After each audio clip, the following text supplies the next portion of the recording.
Shalom Elohim, haleluya, puji nama Tuhan. Semangat pagi Bapak Ibu Saudara yang dikasihi Tuhan kita, Yesus Kristus. Jumpa lagi bersama saya Pendeta Samuel Mawuntu dalam Renungan Pagi ke 1899 hari Renungan Pagi di mengudara.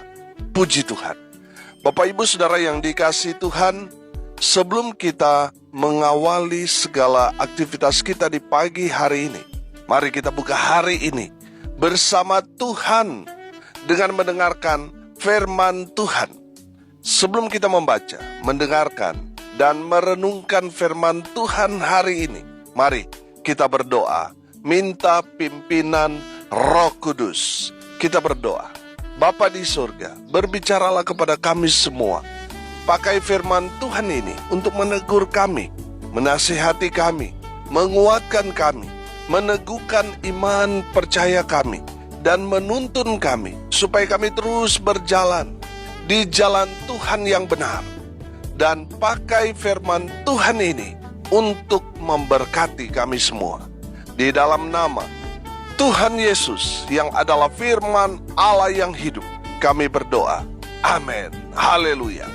Bapak Ibu Saudara yang dikasihi Tuhan, bersama dengan saya kita akan belajar Alkitab dari kitab Kejadian sampai kitab Wahyu. Mari buka Alkitab kita dalam kitab 1 Raja-Raja pasal 13 ayat 1 sampai ayat 26. Di bawah perikop Abdi Allah dari Yehuda. Demikian firman Tuhan. Sedang Yerobeam berdiri di atas mezbah itu sambil membakar korban, maka atas perintah Tuhan datanglah seorang abdi Allah dari Yehuda ke Betel. Lalu atas perintah Tuhan berserulah orang itu terhadap mezbah itu. Katanya, hai mezbah, beginilah firman Tuhan, bahwasanya seorang anak akan lahir pada keluarga Daud, Yosia namanya. Ia akan menyembelih di atasmu imam-imam bukit pengorbanan yang membakar korban di atasmu. Juga tulang-tulang manusia akan dibakar di atasmu. Pada waktu itu juga ia memberitahukan suatu tanda ajaib, katanya, inilah tanda ajaib bahwa Tuhan telah berfirman, bahwasanya mezbah itu akan pecah sehingga tercurah abu yang di atasnya. Demi Raja Yerobeam mendengar perkataan abdi Allah yang diserukannya terhadap mezbah di Betel itu, ia mengulurkan tangannya dari atas mezbah dan berkata, tangkaplah dia. Tetapi tangan yang diulurkannya terhadap orang itu menjadi kejang, sehingga tidak dapat ditariknya kembali. Mezbah itu pun pecahlah, sehingga abu yang di atasnya tercurah sesuai dengan tanda ajaib yang diberitahukan abdi Allah itu atas perintah Tuhan. Lalu berbicaralah raja dan berkata kepada abdi Allah itu, mohonkanlah belas kasihan Tuhan Allahmu dan berdoalah untukku supaya tanganku dapat kembali. Dan abdi Allah itu memohonkan belas kasihan Tuhan, maka tangan raja itu dapat kembali dan menjadi seperti semula. Kemudian berbicaralah raja kepada abdi Allah itu, marilah bersama-sama dengan aku ke rumah, segarkan badanmu. Sesudah itu aku hendak memberikan suatu hadiah kepadamu. Tetapi abdi Allah itu berkata kepada raja, sekalipun setengah dari istanamu kau berikan kepadaku, aku tidak mau singgah kepadamu. Juga aku tidak mau makan roti atau minum air di tempat ini. Sebab beginilah diperintahkan kepadaku atas firman Tuhan, jangan makan roti atau minum air, dan jangan kembali melalui jalan yang telah kau tempuh itu. Lalu pergilah ia melalui jalan lain, dan tidak kembali melalui jalan yang telah diambilnya untuk datang ke Betel. Di Betel diam seorang nabi tua. Anak-anaknya datang menceritakan kepadanya segala perbuatan yang dilakukan abdi Allah pada hari itu di Betel. Mereka menceritakan juga kepada ayah mereka perkataan yang dikatakannya kepada raja. Kemudian ayah mereka bertanya, dari jalan manakah ia pergi? Lalu anak-anaknya menunjukkan kepadanya jalan yang diambil abdi Allah yang datang dari Yehuda itu. Ia berkata kepada anak-anaknya, "Pelanai keledai bagiku." Mereka memelanai keledai baginya. Lalu ia menunggangnya dan pergi mengikuti abdi Allah itu, dan mendapatinya duduk di bawah sebuah pohon besar. Ia bertanya kepadanya, "Engkaukah abdi Allah yang telah datang dari Yehuda?" Jawabnya, "Ya, akulah itu." Katanya kepadanya, "Marilah bersama-sama aku ke rumah untuk makan roti." Tetapi jawabnya, "Aku tidak dapat kembali bersama-sama engkau dan singgah kepadamu. Aku tidak dapat makan roti atau minum air bersama-sama engkau di tempat ini. Sebab telah diperintahkan kepadaku atas firman Tuhan, jangan makan roti atau minum air di sana. Jangan berjalan melalui jalan yang telah kau ambil itu." Lalu jawabnya kepadanya, "Aku pun seorang nabi juga seperti engkau. Dan atas perintah Tuhan, seorang malaikat telah berkata kepadaku, bawa dia pulang bersama-sama engkau ke rumahmu, supaya ia makan roti dan minum air." Tetapi ia berbohong kepadanya. Kemudian orang itu kembali bersama-sama dia, lalu makan roti dan minum air di rumahnya. Sedang mereka duduk menghadapi meja, datanglah firman Tuhan kepada nabi yang telah membawa dia pulang.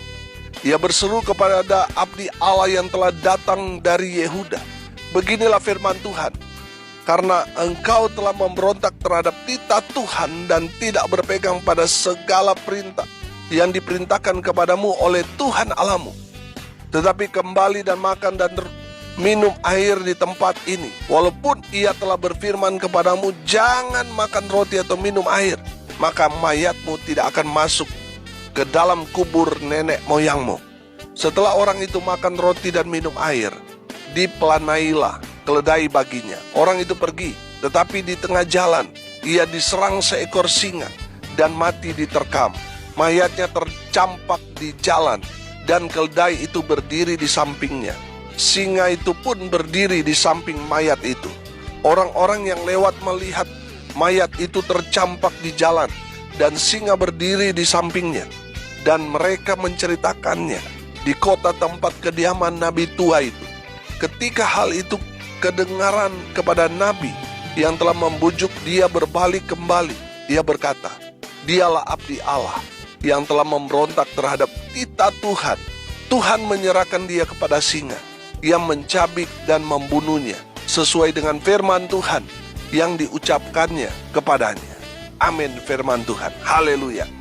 Bapak Ibu Saudara yang dikasihi Tuhan, dalam kebenaran firman Tuhan ini menceritakan tentang dua hamba Tuhan. Yang pertama, abdi Allah dari Yehuda dan nabi tua. Saudara yang dikasihi Tuhan, dari kebenaran firman Tuhan ini kita dapat melihat bahwa abdi Allah dari Yehuda ini memberikan teguran keras kepada Raja Yerobeam yang menyembah yang bukan Allah Israel. Dia membuat beberapa lembu dan memberikan korban persembahan. Dia mengajak orang-orang Israel untuk menyembah lembu yang dia buat. Dan dia katakan, inilah Allah yang membawa kita keluar dari tanah Mesir. Saudara, itu membuat Tuhan murka dan mengutus abdi Allah dari Yehuda ini untuk menegur Yerobeam. Saudara perhatikan, ketika abdi Allah Yehuda ini menegur Raja Yerobeam, Raja Yerobeam marah sehingga dia mengatakan, tangkap orang ini. Tapi saudara, apa yang terjadi dengan Yerobeam? Tangannya yang memerintahkan untuk menangkap abdi Allah ini tiba-tiba menjadi kaku, menjadi kejang, sehingga Yerobeam ketakutan dan meminta supaya abdi Allah dari Yehuda ini untuk berdoa memohon belas kasihan kepada Tuhan untuk dirinya. Dan abdi Allah dari Yehuda itu melakukan apa yang menjadi permintaan daripada Yerobeam. Dia berdoa dan pulih kembali, saudara. Saudara yang dikasihi Tuhan, menarik apa yang dinubuatkan Tuhan melalui abdi Allah dari Yehuda itu terjadi. Mezbah itu pecah, tercurah abu di atasnya. Saudara yang dikasihi Tuhan, melihat itu, Yerobeam sangat-sangat ketakutan dan mengajak abdi Allah itu untuk datang ke tempatnya supaya dia bisa mandi, supaya dia bisa dilayani makan minumnya dan diberikan hadiah. Tetapi abdi Allah dari Yehuda ini menolak mentah-mentah apa yang ditawarkan Raja Yerobeam. Saudara yang dikasihi Tuhan, saya melihat sekilas bahwa abdi Allah ini adalah abdi Allah yang pemberani. Amin. Saudara yang dikasihi Tuhan, dia tidak takut menegur Raja Yerobeam yang diktator, yang keras, yang ditakuti oleh banyak orang. Dia nggak takut menegur. Amin. Saudara, sebagai seorang hamba Tuhan, kita belajar sebelum abdi Allah ini tertipu. Saya melihat dia sebenarnya ini adalah seorang hamba Tuhan yang berintegritas.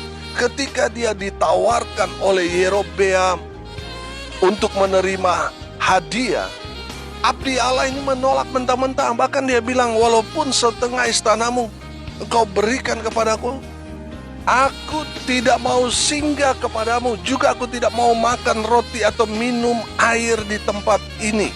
Saudara yang dikasihi Tuhan, saya melihat bahwa hamba Tuhan ini seorang yang tegas dan berintegritas. Amin. Dia nggak tergiur dengan apa yang ditawarkan kepadanya. Oh haleluya. Bapak ibu saudara yang dikasihi Tuhan, demikian juga seharusnya kita hamba-hamba Tuhan. Kita nggak boleh kompromi dengan dosa. Kita harus mengatakan apa yang benar.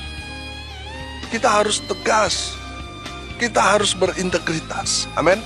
Saya melihat juga abdi Allah dari Yehuda ini seorang yang taat pada firman Tuhan. Saudara, dia mengatakan murni apa kata firman Tuhan sebelum dia kena tipu, saudara. Dia taat. Amin. Dan saya melihat juga abdi Allah ini seorang yang penuh kuasa. Saudara perhatikan apa yang dia katakan terjadi. Amin. Saudara, saya percaya apa yang kita ucapkan itu pasti terjadi. Makanya kita harus mengatakan hal-hal yang benar, hal-hal yang betul-betul sesuai dengan kebenaran firman. Maka kuasa firman itu akan beracara dalam setiap perkataan kita. Apa yang kita katakan itu pasti terjadi. Amin. Haleluya. Saudara perhatikan, abdi Allah ini seorang yang dipakai Tuhan dengan luar biasa. Tapi sayang, abdi Allah ini mati mengenaskan karena ditipu oleh siapa? Oleh nabi tua, oleh hamba Tuhan juga, saudara. Nabi tua ini katakanlah hamba Tuhan yang senior, yang sepuh, yang dihormati dan menjadi panutan. Tapi saudara lihat kelakuan hamba Tuhan nabi tua ini. Karena rasa takut tersaingi, timbul iri hati, saudara. Sehingga nabi tua ini memiliki jiwa penipu. Nabi tua ini seorang yang jahat. Bukti kejahatan nabi tua ini adalah dia menjebak abdi Allah itu, sehingga abdi Allah ini percaya kepada perkataannya. Saudara lihat di ayat 18.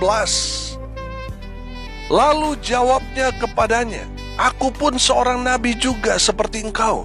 Dan atas perintah Tuhan seorang malaikat telah berkata kepadaku bahwa dia pulang bersama-sama engkau ke rumahmu, supaya ia makan roti dan minum air. Lalu firman Tuhan ini katakan apa? Tetapi ia, nabi tua itu, berbohong kepadanya. Saudara perhatikan, nabi tua ini orang hamba Tuhan yang namanya kalau sudah nabi tua pasti dia dihormati, disegani. Tapi saudara lihat, Nabi tua itu apa? Penipu. Pertanyaan saya sederhana. Apakah karakter seperti Nabi tua ini penipu masih ada nggak di zaman sekarang ini? Yang suka iri, berjiwa penipu, melakukan kejahatan, dan lain sebagainya. Pertanyaan saya, masih ada nggak orang seperti itu di zaman sekarang ini? Oh, masih banyak, saudara, betul? Saudara yang dikasihi Tuhan, mari kita mau belajar dari kebenaran firman Tuhan ini. Dari kebenaran firman Tuhan ini saya menangkap ada 3 hal yang harus kita perhatikan. Yang pertama, saudara, jangan memakai firman Tuhan untuk tujuan pribadi. Saudara perhatikan, Nabi tua dia memakai firman Tuhan untuk apa? Tujuan pribadinya. Saudara perhatikan, belakangan ini terjadi apa? Hamba-hamba Tuhan yang senior, tapi saudara perhatikan, firman Tuhan mulai dia apa, saudara? Dia pakai untuk tujuan pribadinya. Supaya satu, dia terkenal. Supaya semakin banyak pengikutnya, otomatis pendapatan gereja, dana, uang semakin besar. Untuk tujuan apa? Pribadinya. Saudara yang dikasihi Tuhan, banyak orang memakai firman Tuhan untuk tujuan-tujuan pribadinya. Saya kasih tahu kepada Bapak Ibu Saudara sekalian, tanda-tanda orang memakai firman Tuhan untuk tujuan pribadinya. Di saat dia diberi satu kepercayaan untuk berkhotbah, dia berbicara banyak. Dari awal dia bicara tentang apa yang Tuhan sudah kerjakan kepada dia dan apa yang nanti dia buat. Setelah itu, saudara, firman Tuhan. Dia sudah panjang lebar menceritakan dirinya. Baru di akhir itu dia dasari dengan firman Tuhan. Saudara, saya mau katakan orang-orang memodel seperti itu, memakai firman Tuhan untuk tujuan pribadi.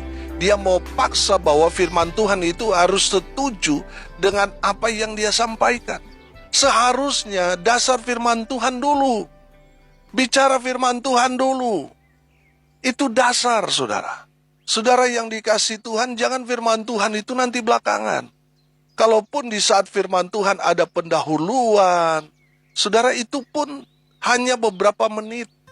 Paling 2 menit, 3 menit, baru firman Tuhan.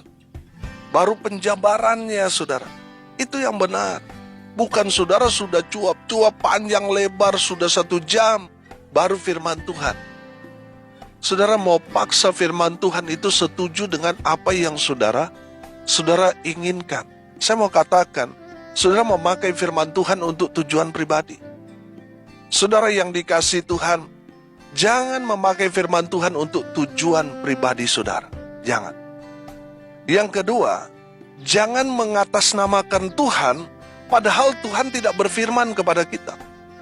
So perhatikan, Nabi tua ini, dia menjebak abdi Allah Yehuda yang dipakai Tuhan dengan luar biasa, menegur Raja Yerobeam yang tirani, yang diktator itu.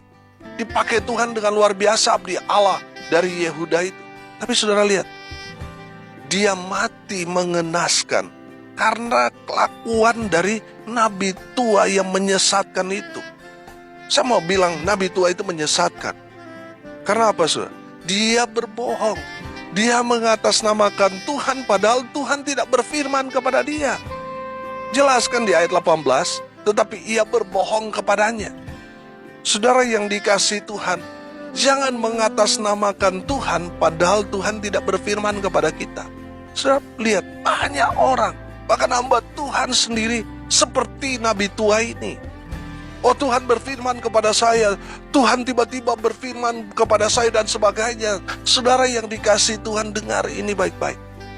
Jangan mengatasnamakan Tuhan padahal Tuhan tidak berfirman kepada saudara. Saudara lihat, akibatnya fatal. Kalau saudara baca terus ayat firman Tuhan ini, Nabi tua ini menyesal. Makanya dia memberikan pesan kepada anak-anaknya, kalau dia mati, kuburkan saya itu dekat dengan abdi Allah dari Yehuda itu, sebagai tanda penyesalannya. Saudara yang dikasihi Tuhan, jangan menyesatkan orang, jemaat, dengan mengatasnamakan Tuhan, padahal Tuhan tidak berfirman kepada saudara. Jangan. Yang ketiga, terakhir, jangan memakai firman Tuhan untuk menjatuhkan hamba Tuhan. Saudara yang dikasihi Tuhan, lihat belakangan ini. Saudara lihat di YouTube, saudara lihat saling serang, saudara, hamba Tuhan, ya kan? Saudara lihat, mereka memakai firman Tuhan untuk saling menjatuhkan satu dengan yang lain. Saudara yang dikasihi Tuhan, sebagai hamba Tuhan, jangan kita menjatuhkan hamba Tuhan. Lihat Nabi Tuhan ini kurang ajar, kalau saya bilang. Dia menjatuhkan abdi Allah Yehuda itu. Dia mengatasnamakan, saya ini juga seorang nabi. Dia pakai firman Tuhan. Tuhan berfirman padahal dia berbohong. Saudara yang dikasihi Tuhan, jangan memakai firman Tuhan untuk menjatuhkan hamba Tuhan. Jangan. Sebagai hamba Tuhan, kita belajar, jangan memakai firman Tuhan untuk tujuan pribadi. Yang kedua, jangan mengatasnamakan Tuhan padahal Tuhan tidak berfirman kepada kita. Yang ketiga, jangan memakai firman Tuhan untuk menjatuhkan hamba Tuhan. Sebagai hamba Tuhan, kita harus seturut dengan apa kata firman Tuhan kepada kita. Kita ini hanya hamba, jadi kita tidak boleh memakai firman Tuhan untuk tujuan pribadi. Kita hanya mengerjakan apa yang menjadi tugas, perintah yang Tuhan berikan kepada kita. Sebagai hamba yang layak untuk menerima pujian, bukan hamba, tetapi Tuhan yang kita layani, yang kita sembah. Amin.